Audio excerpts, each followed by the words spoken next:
Date point: 4th year, 3rd week, AV. Asteroid Ceres, Sol System. Construction work on Ceres base had begun well before the first engineers had arrived. Cargo modules full of the raw materials, equipment, prefabricated units, life support systems, artificial gravity generators, and ES field generators necessary to construct a working facility had been injected into orbit, revolving solely in the asteroid's pathetic gravity. It had all come together with only a few minor disasters. With the ability to deliver engineers to the worksite to remote control the construction vehicles without significant communications lag, gentle landings in Ceres' minuscule gravity had been trivial. Setbacks, however, were inevitable. One of the modular base components had suffered a failure of its landing, running out of fuel and failing to ground several hundred meters from its intended location. Moving it had required the assembly and delivery of a specialist module refueling drone. The planned landing site for another module had turned out to be the sheer edge of a crater. Fortunately, the module had not been a location-critical one, and its eventual installation on the far side of the base was just going to be one of those peculiar quirks that lent it a unique character. That was Phase 1. Just making the place livable in the long term, appropriate for habitation and experimentation. It had consumed only half of the orbiting equipment. The second phase, and the other half, was to turn the facility into something that would, ultimately, turn a profit. The smaller part of that, equipment-wise, was the Survey Center, a launch and control platform for a fleet of unmanned space vehicles that would, assuming their design and technology worked as intended, survey the tumbling, diffused rocks of the belt in search of platinum, rare earths, iron, nickel, titanium, and of course water. The larger part, dwarfing the facility despite not yet being complete, was a sprawling industrial monstrosity of the refining and smelting equipment, literally printing itself into existence piece by piece out of local materials.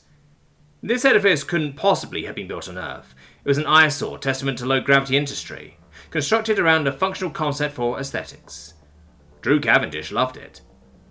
But then again, Drew Cavendish didn't have much patience for aesthetics for the sake of aesthetics.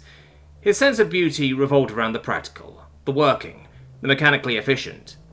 He was the sort of man who would squint bewildered at an art gallery, or wax poetic about an example of expert welding. Ceres Base was therefore the perfect destination for him, after a career spent working oil and gas rigs in the North Sea. That was a field that had been in terminal decline even before the arrival of effectively free solar energy in the form of ES field technology, and, rumour had it, the long-awaited holy grail of nuclear fusion. Taking up with BHP Billiton's fledgling asteroid mining program had just been sensible for somebody with 20 years of experience in atmospheric diving suits. Not least because the basic salary was 50% higher than he'd been earning at the peak of his earthly career, with a promise of simply huge annual yield-based bonuses. Naively, he'd assumed that piloting a Red Bull spacesuit wasn't so very dissimilar to driving an ADS. Both were bulky, rigid, prevented you from scratching your itches, and served to keep you more or less comfortable when surrounded by a medium, or lack thereof, that would kill you, for all intents and purposes, instantly.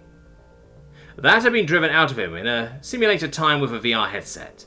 Movements that would have been perfectly safe when welding a deep water rig, where the water would cushion and stop any stray movements, could send an incautious spacewalker drifting.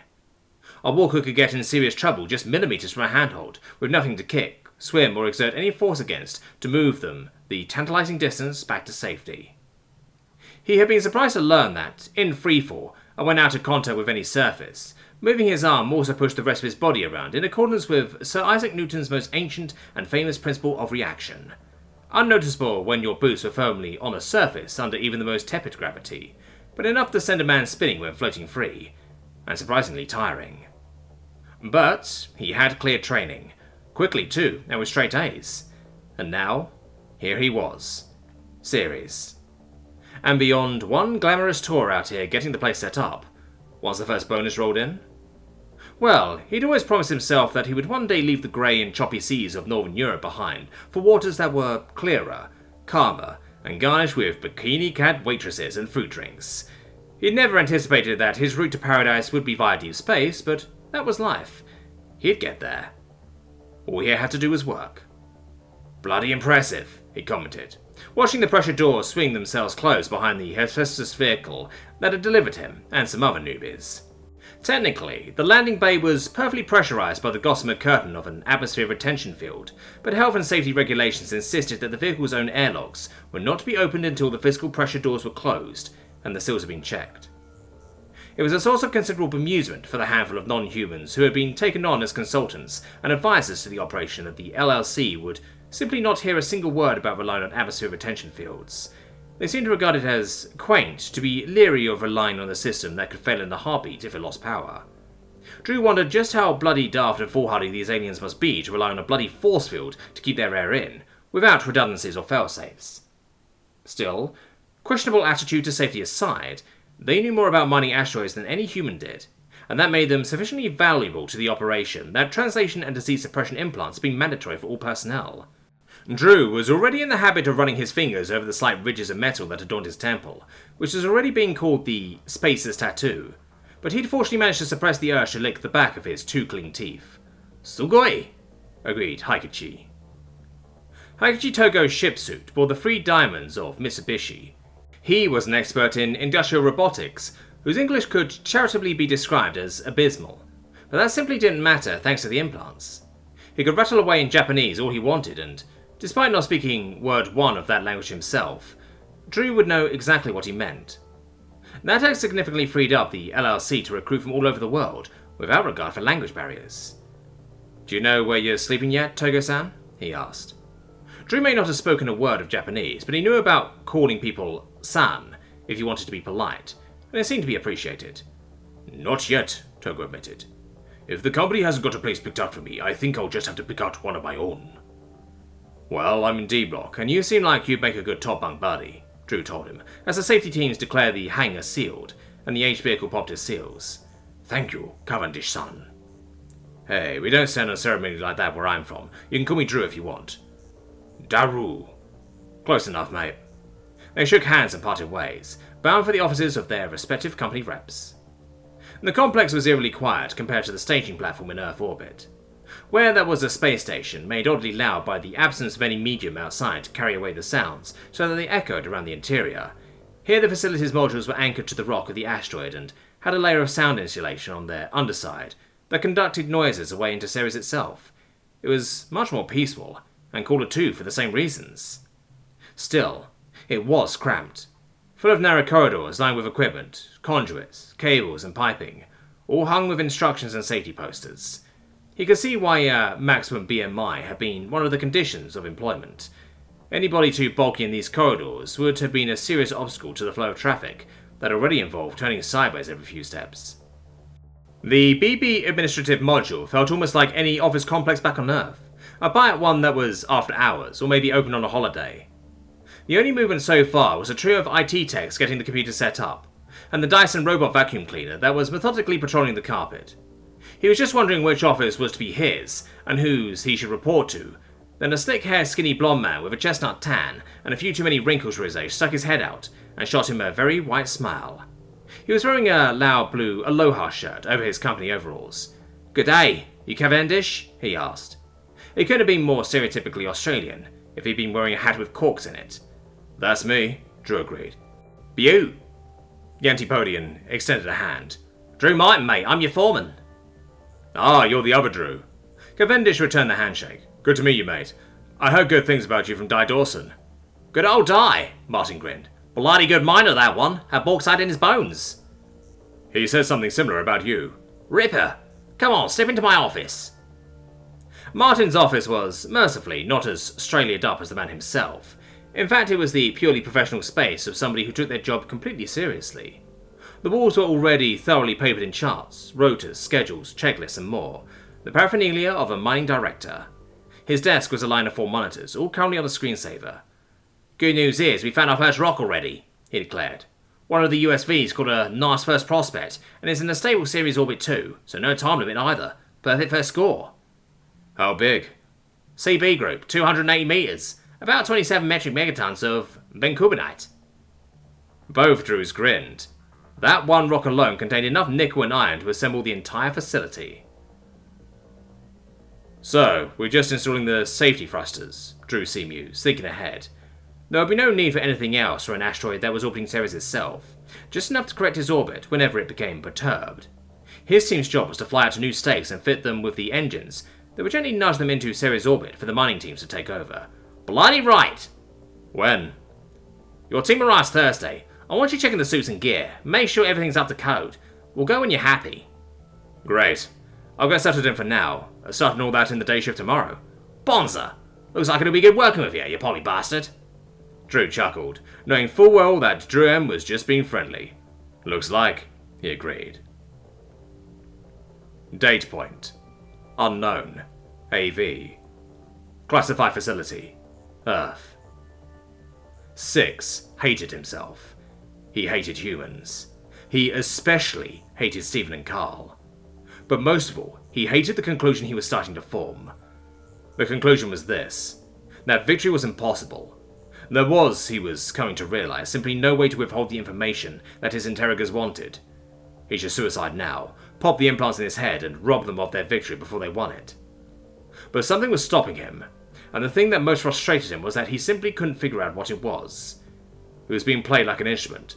Literal awards were given when he surrendered, snatched away the second he fought back. The incredible boredom grated against his very essence as a thinking being. We lived only by interrogation sessions, and he had come to truly crave these morale and welfare sessions. He felt like he had been stuck in his hole for a year. Time had lost meaning. He slept because there was little else to do. He rationed the meager entertainment he was allowed, mourned it whenever his non-compliance took it away from him. And he knew that they weren't being cruel. Not really. The rules were clear and were enforced without malice. If he complied, he was granted some perks. If he didn't, then he lost them. In that regard, he might as well have been enduring the attention of a machine rather than of people, and he couldn't blame the system when it was plainly clear that the degree of stimulation and reward he received was a product of his own actions. He would punish himself out of pride. Then he would spend what felt like weeks desperately clawing back what his stubborn foolishness had cost him.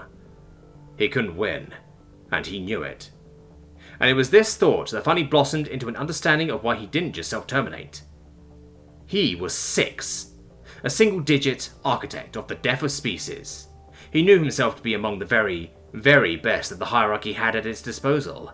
Above his rank, they became administrators and planners, divorced from the reality of the fight. Below his rank, the other numbers lacked his experience and competence, and he couldn't win. And if he couldn't, could the hierarchy? In the dark hours in his cell, he thought about it, scratching idly at the one perk he had retained, his paper and graphite. And when they came to collect him in the morning, he walked calmly, surprised to find that the worst was over, now that he had given up. Today, it was Carl's turn to interview him. Hello, 6. Hello, Carl. How are you today? Beaten. Carl raised his eyebrows. Beaten? 6 wept, and he started to speak. He told them everything. Date point: 4th year, 2nd month, 1st week, AV. Orlando, Florida, USA, Earth. Gabriel leaned heavily on his cane as he watched the kids shoot down the ramp into the water at the end of the Jurassic Park ride in a white plume that soaked some of the spectators. The fight to take Adam away from San Diego for a few days had been an arduous one. His ex-wife had fought it every step of the way, but, by mercy and probably the hand of an archangel, the courts had agreed that a police detective who was recovering from near-fatal injuries had every right to take his only child on vacation. Securing the permission of Ava's parents to bring their daughter along had been much easier. She and Adam were totally devoted to one another. That fact had been the light that kept the depression at bay while Gabriel convalesced. He was treating them, and himself, to a week-long tour of the major theme parks. The kids bounced up to him a few minutes later, hand in hand.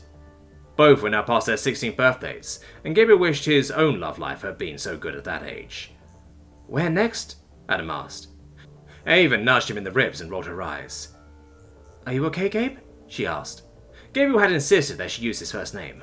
I am a bit sore, he admitted. I could do to sit down. You guys want ice cream? Sounds good, she agreed. Adam looked like he'd have preferred to run straight to the next ride, but he relented, knowing that Gabe still wasn't fully recovered yet. He spent so long in a hospital bed thanks to the spinal damage that all the muscles in his legs had atrophied, and his rehab therapy hadn't quite yet restored him to full working order. Bueno. Gabriel fished a few dollars from his wallet and waved them in the general direction of the last vendor they'd seen, then puffed and grimaced his way to the nearest available bench and lowered himself into it, enjoying the sun. Life was, all things considered, pretty good. He was alive and on the mend. His boy was in love, and his novel was coming along nicely. Considering it hadn't been so long ago that he'd been racing to save the kids from a mass shooting, only to be shot himself, life was pretty damn good. Dad! Dad! The kids were pelting back towards him, and their expressions drove the ache and fatigue out of him. He lurched to his feet. Children shouldn't have worn such expressions of terror. What happened? Date point. Unknown. AV. Classified facility. Earth. At some point during Six's final failure, Carl had moved his chair around the desk and was just sitting there, rubbing a hand up and down Six's spine. It was contact. Real contact. A genuine gesture of comfort and compassion from one of the men who had broken him. There was a long silence after the last secret spilled from him. Hey, Six? I'm sorry, man. Six looked up, and the sight of tears in Carl's own eyes shook him deeply.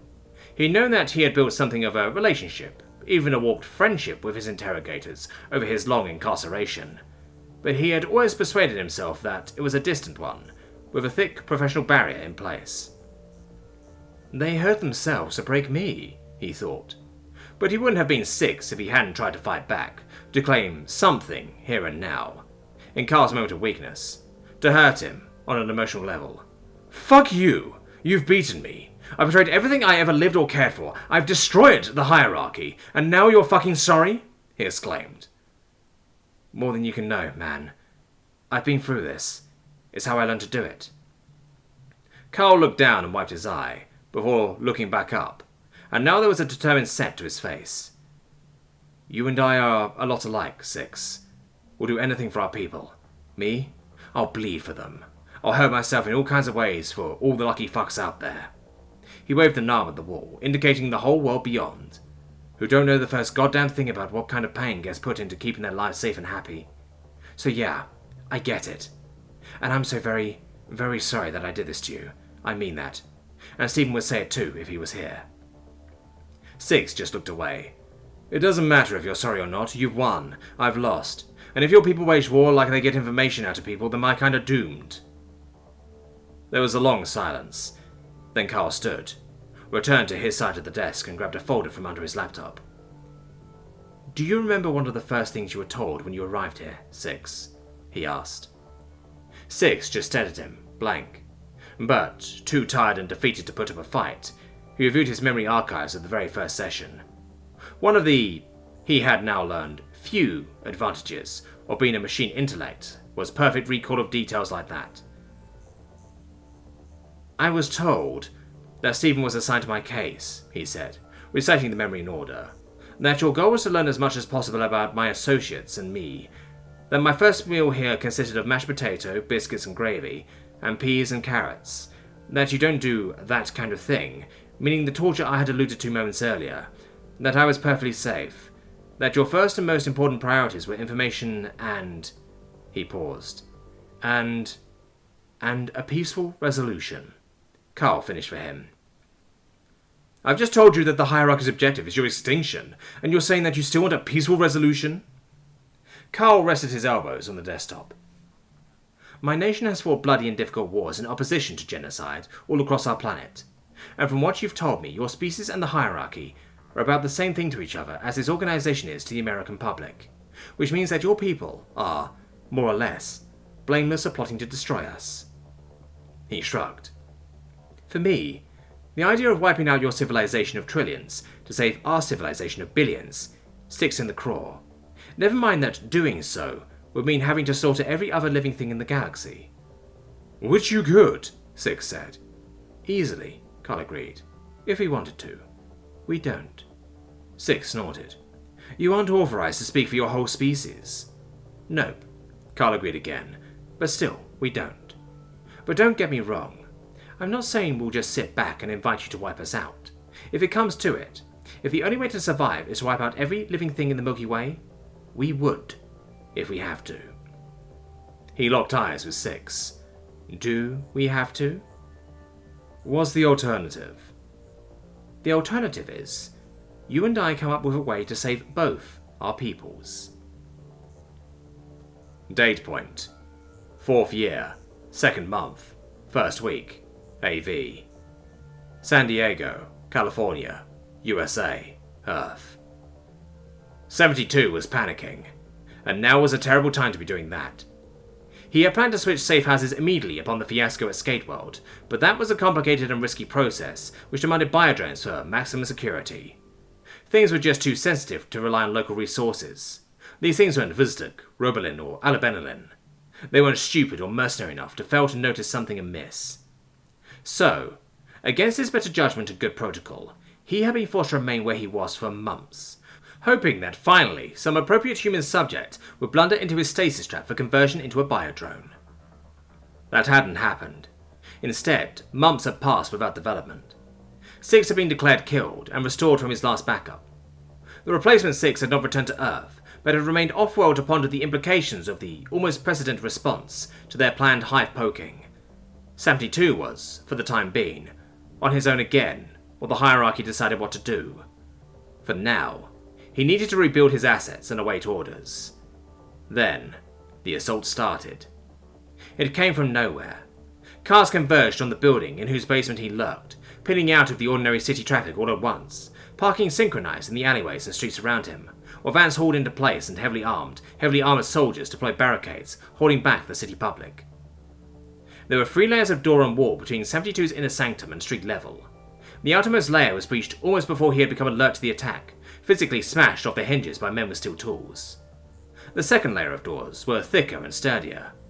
They bought him time to consider his options. There were almost none. While every hierarchy safe house had contingencies in place to destroy it and leave no evidence of its having been there, all bar one of them relied on the sanctuary not being under attack at the time. Well, that settled it then.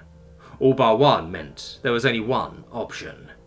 He began his backup, as the second doors were opened by means of explosive charges. It finished just as those same charges were being rigged on the third and final doors. They blew inwards, just as 72 sent the command. Kilo light years away, undetectable in interstellar space, an ancient repository received a signal it had not been sent in nearly 4 million years. In response to that signal, it sent one of its stored packages directly to Earth via wormhole displacement. Light bent, and reality warped in the middle of the room as the first soldiers barged in. The event horizon collapsed, leaving behind a sphere of perfect blackness, like a black hole hanging in the middle of the room.